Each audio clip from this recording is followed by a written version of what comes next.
So hi guys, welcome back to another lecture series on a C++ program. आज के video में हम लोग डिस्कस करेंगे lowest common ancestor of a binary tree.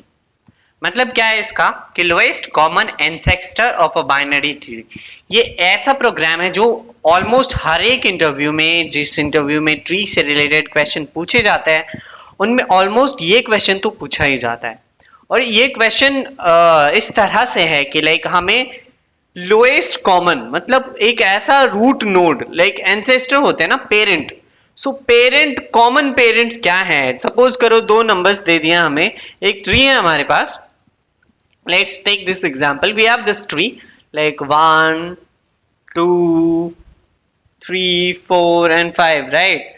5 6 7। So this is our tree. अब इस tree में क्या है कि हमारे पास क्या दिया हुआ है, रूट नोड दिया हुआ है 1, देन उसका left subtree 2 4 5 and right subtree 3 6 7। But suppose कर लो there are two numbers like 4 and 5, right? Let's take this number 4 and this number is 5. So these two numbers we have to find the common ancestor. Common ancestor का मतलब क्या है कि like ऐसा parent जो कि कॉमन हो इन दोनों के लिए। तो 4 and 5 के लिए जो कॉमन पेरेंट है that is 2। Let's take some other number. ये तो बहुत इजी था, लाइक इसके जो इमीडिएट पेरेंट हैं, राइट, जो दोनों में कॉमन है, that is the lowest common ancestor. Like अगर हमारे पास दो नंबर्स हैं that is 4 and another number is 6, right? So यहां पे हम देख रहे हैं कि 4 का जो पेरेंट है दैट इज 2, 6 का पेरेंट इज 3।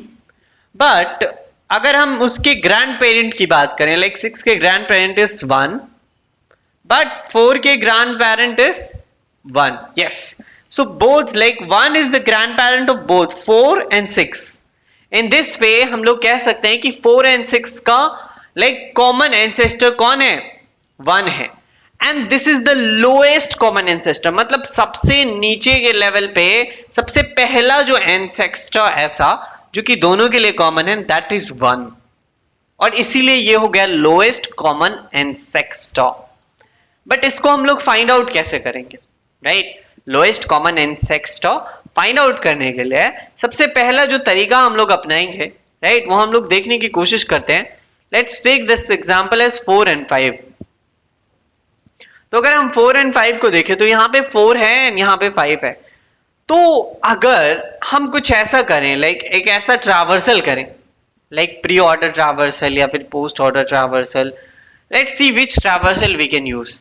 सो अगर 4 से हमारा मैच कर जाता है, राइट, मतलब इसका लेफ्ट साइड अगर मैच कर गया, ठीक है, root left and root right हमने कॉल करा, ठीक है, और ये दोनों 4 और 5 दो नंबर्स हैं जो n1 है n2 है, उनसे हमारे 4 मैच कर गए और 5 मैच कर गए, राइट? और उसके लिए दोनों जो रिटर्न होगा, लाइक लेफ्ट साइड से कुछ रिटर्न होके आएगा, ठीक है, और राइट साइड से कुछ रिटर्न होके आएगा। तो अगर root left is equal to n1 and root right is equal to n1 अगर होगा, दोनों लेफ्ट एंड राइट दोनों अगर n1 के इक्वल हो गए, तो हमें दो का जो है लेफ्ट एंड राइट दोनों जो है वो नॉन नल है। इसका मतलब 2 के लिए 4 and 5 दोनों कॉमन है, दोनों नॉन नल है।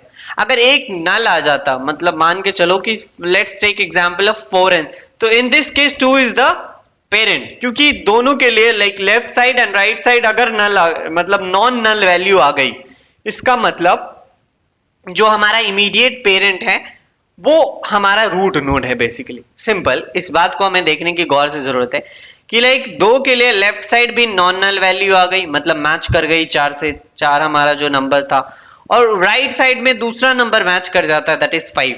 तो लेफ्ट एंड राइट दोनों जो रिटर्न करेगा वो एक नॉन नल वैल्यू रिटर्न करेगा, और जब दोनों लेफ्ट एंड राइट दोनों साइड नॉन नल वैल्यू है, इसका मतलब जो हमारा जो आंसर हो गया that is root node. Like 2 हमारा आंसर हो गया, क्योंकि दोनों के लेफ्ट एंड राइट साइड में जो हमारा 4 and 5 है वो लाई कर रहा है। सिंस दोनों के मतलब जो 2 के लेफ्ट और राइट दोनों साइड में लाई कर रहे हैं, तो 2 is the immediate parent of 4 and 5। लेकिन अगर हम 4 को देखें और 6 को देखें, तो 2 के लेफ्ट साइड में कुछ रिटर्न होके आएगा, बट 2 के राइट साइड में कुछ भी रिटर्न होके नहीं आ रहा है। इसको हमने देख लिया। तो पहले हम लेफ्ट साइड कॉल कर रहे हैं, फिर राइट साइड कॉल कर रहे हैं, और उसके बाद जो एक वैल्यू, उसके बाद हम एक कंक्लूजन निकालेंगे कि अगर लेफ्ट एंड राइट दोनों नल नहीं है तो हमारा जो इमीडिएट आंसर है वो हमारा रूट हो जाएगा। लेकिन अगर एक नल है, लाइक मान के चलो कि 4 से हमारा वैल्यू मैच कर रहा है, but 5 is not our next number is what 6। So 5 जो है वो नल रिटर्न करेगा यहां पे, ठीक है, ये नल रिटर्न कर रहा है, बट ये एक नॉन नल वैल्यू रिटर्न कर रहा है। तो जो नॉन नल वैल्यू होगा वो रिटर्न हो जाएगा। लेफ्ट एंड राइट में से कोई भी नॉन नल वैल्यू है, लेफ्ट नॉन नल है या राइट नॉन नल है, तो right is null, but left जो है वो नॉन नल वैल्यू है, तो ये हमें रिटर्न होगा यहां से, राइट, नॉन नल वैल्यू।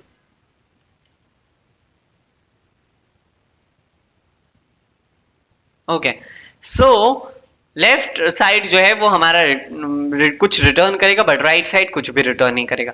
सो इसके लिए 2 के लिए कुछ न कुछ रिटर्न होगा, राइट। तो क्योंकि आंसर तो हमारा 2 नहीं होगा, क्योंकि एक साइड ही एक साइड नल है। सो वी विल रिटर्न 1 को हमें क्या रिटर्न करेगा, कुछ तो वैल्यू रिटर्न होगी 1 के लिए, ठीक है, कुछ वैल्यू रिटर्न होगी। अब हम 1 के राइट साइड में आएंगे, 3 के लेफ्ट में आएंगे तो 6 यहां पे मैच कर रहा है, बट 7 मैच नहीं कर रहा है। सो इसके लेफ्ट साइड से हमें कुछ वैल्यू रिटर्न होगी, तो वो नॉन नल वैल्यू जो लेफ्ट साइड वाले वैल्यू आए, तो इसके लिए लेफ्ट साइड आया, इसके लिए राइट साइड। तो लेफ्ट एंड राइट दोनों जो है वो नॉन नल है, किसके लिए, 1 के लिए। और जिस किसी भी नोड के लिए लेफ्ट एंड राइट दोनों नॉन नल हो जाए, वो हमारा आंसर हो जाता है बेसिकली, ठीक है। क्योंकि 2 हमारा आंसर नहीं होगा in the case of 4 and 6 as our n1 and n2, उसके लिए हमें कॉमन एंसेस्टर फाइंड आउट करना है। तो क्योंकि 2 हमारा आंसर नहीं होगा, क्योंकि 4 एक जो साइड है 2 का, दैट इज नल। दोनों साइड अगर नॉन नल है तो that is our answer, that is our parents. मतलब दोनों साइड नॉन नल का मतलब दोनों साइड जो चाइल्ड हैं वो एग्जिस्ट करते हैं, तभी जाके हमारा जो रूट नोड होगा वो एक एंसेस्टर की भूमिका निभा पाएगा। लेकिन अगर 4 और 5 में से बस 4 ही मैच हो रहा है, तो एक साइड तो मतलब जो चाइल्ड है वो तो है नहीं, इसका मतलब वो कॉमन पेरेंट दोनों के लिए 4 और 6 के लिए नहीं है। बट 4 और 6 के लिए 1 है, क्योंकि इसके लेफ्ट साइड से भी हमें कुछ रिटर्न करें। तो बेसिकली क्योंकि 1 कोई भी आंसर, कोई भी रूट नोड पेरेंट तभी कहलाएगा, या ग्रैंड पेरेंट, या फिर उससे ऊपर का पेरेंट, या फिर कॉमन एंसेस्टर तभी कहलाएगा जब उसके लेफ्ट साइड से और उसके राइट साइड से हमारी n1 और n2 की वैल्यू मैच होके आ रही है। उसके लेफ्ट साइड में n1 रहेगी तो राइट साइड में n2 रहेगा, राइट साइड में n1 रहेगा तो लेफ्ट साइड में n2 रहेगा। ऐसा होगा तभी वो हमारा कॉमन एंसेस्टर कहलाएगा। अगर ऐसा नहीं होगा तो वो कॉमन एंसेस्टर नहीं कहलाएगा, राइट। So that is what we have to implement in this our program. तो हम देखते हैं, सबसे पहले हमने ट्री कंस्ट्रक्ट कर लिया, फिर हम LCA फंक्शन को जो है वो कॉल करेंगे, और LCA फंक्शन में 4 और 5 को हमने पास करा बेसिकली। यहाँ पे देखो, सबसे पहले हम क्या करेंगे, रूट को चेक करेंगे, नल है क्या, नहीं है नल। उसके बाद रूट की इज इक्वल टू रूट की मतलब सबसे पहले 1, right, let's see that 1। Dry run करते हैं वहां पे हम लोग, ठीक है। तो ड्राई रन में हमने देखा कि 1 को हमने कॉल करा, यहाँ पे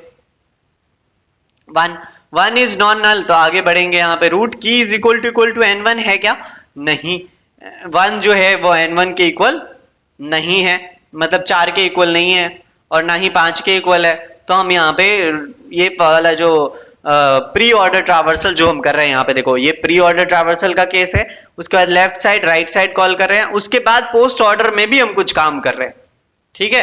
तो ये एक ऐसा ट्रावर्सल का केस है यहाँ पे, जहां पे हम प्री ऑर्डर में कुछ काम कर रहे हैं, मतलब लेफ्ट और राइट को कॉल करने से पहले रूट पे कुछ काम चेक कर रहे हैं, और लेफ्ट और राइट को कॉल करने के बाद भी हम रूट पे कुछ मतलब रूट को रिटर्न कर रहे हैं, ठीक है। तो ये एक ऐसा ट्रावर्सल है जहां पे हम प्री ऑर्डर तो कर रहे हैं और पोस्ट ऑर्डर में भी कुछ मॉडिफिकेशन हमने करा है। तो एक चीज हमें यहाँ पे ख्याल रखना है, तो रूट लेफ्ट को हम कॉल करेंगे, मतलब लेफ्ट साइड में हमारा क्या है, दैट इज 2 को कॉल किया हमने, 2 पे हम चेक करेंगे क्या वो जब 2 आएगा यहाँ पे तो रूट हो जाएगा हमारा 2 का मैच कर रहा है क्या 4 और 5 से, नहीं कर रहा है, तो ये भी कंडीशन फॉल्स हो गया। हम फिर 2 के लेफ्ट में आते हैं 4, यहाँ पे 4 जो है वो हमारा मैच कर जाता है, तो इधर से 2 के लेफ्ट को हमने कॉल करा ना, 2 के लेफ्ट को कॉल करा तो कुछ रिटर्न होके आएगा लेफ्ट साइड में, राइट, और वो क्या रिटर्न होके आएगा, 4 रिटर्न होके आया, ठीक। उसके बाद हम 2 का राइट कॉल करेंगे, क्योंकि ये काम हो गया लेफ्ट साइड वाला, एक सब ट्री की तरह ट्रीट करो, एक ट्री की तरह ट्रीट करो 2 4 5 को, तो 2 का लेफ्ट साइड में कुछ रिटर्न होके आ गया वापस। 2 के राइट साइड को कॉल कर रहे हैं हम, राइट साइड में कुछ रिटर्न होके आ रहा है, क्योंकि 5 जो है वो मैच कर जा रहा है, तो रूट अगेन हम रूट रिटर्न कर देंगे, दैट इज 2 को हम रिटर्न कर देंगे, तो 2 हमारे पास यहाँ पे आ गया। अब लेफ्ट एंड राइट दोनों जो है वो नॉन नल है, इसका मतलब return root, that is root is what 2, so हमारा आंसर जो है वो 2 हो गया यहाँ पे, ठीक है। एक ड्राई रन तो आपने देख लिया। अब हम 4 और 6 अगर होता, let's take this example at 4 and 6, सो 4 and 6 अगर देखें तो वो दोनों जो है वो 1 के लेफ्ट साइड में है और 6 जो है 1 के राइट साइड में, तो 1 is the common ancestor here, right. तो अब हम यहाँ पे ड्राई रन करेंगे, 2 पास करेंगे, 2 में देखेंगे 4 मैच कर रहा है यहाँ पे, बट 5 मैच नहीं कर रहा है, तो ये तो नल रिटर्न कर देगा, कुछ भी रिटर्न नहीं करेगा बेसिकली, राइट। तो यहाँ पे हम देखें तो लेफ्ट साइड को कॉल करा तो 4 मैच कर गया 2 के लेफ्ट साइड में। अब 2 के राइट साइड में 5 है, राइट, तो 5 जो है ना n1 से मैच कर रहा है ना n2 से, तो हम वापस आ जाएंगे, वापस नहीं आएंगे मतलब उसके और राइट साइड में और के उसके लेफ्ट में जाएंगे, उसके राइट में, तो 5 का लेफ्ट और राइट जो है वो नल है, तो रिटर्न हो जाएगा, रिटर्न हो जाएगा तो वापस आ जाएंगे, तो कुछ भी रिटर्न नहीं हुआ, मतलब मतलब नल वैल्यू रिटर्न हो रही है बेसिकली, ठीक है। तो लेफ्ट साइड में कुछ आया, left side is not equal to null, तो हम लेफ्ट साइड रिटर्न करेंगे। तो 2 के लिए लेफ्ट साइड में कुछ आया बट राइट साइड में जो है वो वैल्यू हमारी नल रिटर्न हो गया, क्योंकि ये नल था ये नल था, तो 5 के लिए नल हो गया, और 5 के लिए अगर नल रिटर्न हो रहा है तो 2 के लिए भी नल रिटर्न होगा राइट साइड से, तो right side is null, left is non null, इसका मतलब लेफ्ट वाला वैल्यू जो है वो रिटर्न कर देंगे 1 को, सो लेफ्ट में हमें कुछ वैल्यू मिल गया 1 का। अब 1 के राइट साइड में आ जाओ, 1 का लेफ्ट काम हो गया है, तो 1 के राइट साइड में आएंगे 3 एक सब ट्री की तरह ट्रीट होगा जैसे उस साइड हुआ था, फिर 6 में आएंगे, यहाँ पे मैच हो रहा है 6 बट 7 मैच नहीं हो रहा है, तो 7 is null but 6 side is non null, तो 1 के लिए हमें जो 3 है उसके लिए हमें कुछ वैल्यू मिलेगी और 3 के लिए जो वैल्यू मिलेगी वो राइट साइड में आ जाएगी, तो लेफ्ट एंड राइट दोनों नॉट नल है, मतलब ये जो रिटर्न है रूट 1 रिटर्न हो जाएगी यहाँ पे, और इस तरह से हम फाइंड आउट कर सकते हैं लेफ्ट एंड राइट को। तो हमने इस तरह से डिजाइन करा है कि लेफ्ट साइड और राइट साइड, सबसे पहले तो रूट की सबसे पहले प्री ऑर्डर में चेक कर लो, अगर मैच कर जाता है तो यहाँ पे रिटर्न जो है हमें रूट कर देना है। उसके बाद लेफ्ट साइड में हमें चेक करना है, लेफ्ट साइड, लेफ्ट और राइट में कुछ वैल्यू अगर आती है तो हमारा आंसर हो जाएगा वही रूट। अगर लेफ्ट साइड और या राइट साइड में से कोई एक में कुछ वैल्यू हमें रिटर्न होकर आती है, इसका मतलब हम जो आगे का रूट है उससे आगे का, उसमें उस केस में मान के चलो जब दोनों मैच नहीं हुआ, 4 और 5 का केस नहीं है, दोनों अलग अलग लेफ्ट और राइट साइड में है, तो उस केस में left LCA is not equal to null पे हम जाएंगे, और उस केस में हम लेफ्ट LCA को कॉल करेंगे और उस केस में राइट LCA, मतलब अगर लेफ्ट साइड नॉन नल है तो लेफ्ट साइड पास कर देंगे और राइट साइड नॉन नल है तो राइट साइड पास कर देंगे। और इस तरह से हमें एक जो एल्गोरिथम मिल गया कि लाइक इस तरह से हम फाइंड आउट कर सकते हैं। तो इसमें बेसिकली प्री ऑर्डर और पोस्ट ऑर्डर ट्रैवर्सल दोनों यूज हुआ है, इस चीज को हमें ख्याल रखना है। एक बहुत इंपॉर्टेंट क्वेश्चन है जो कि बहुत सारे इंटरव्यू में पूछा जाता है, right. That's all guys, thank you very much, do subscribe my channel for more updates.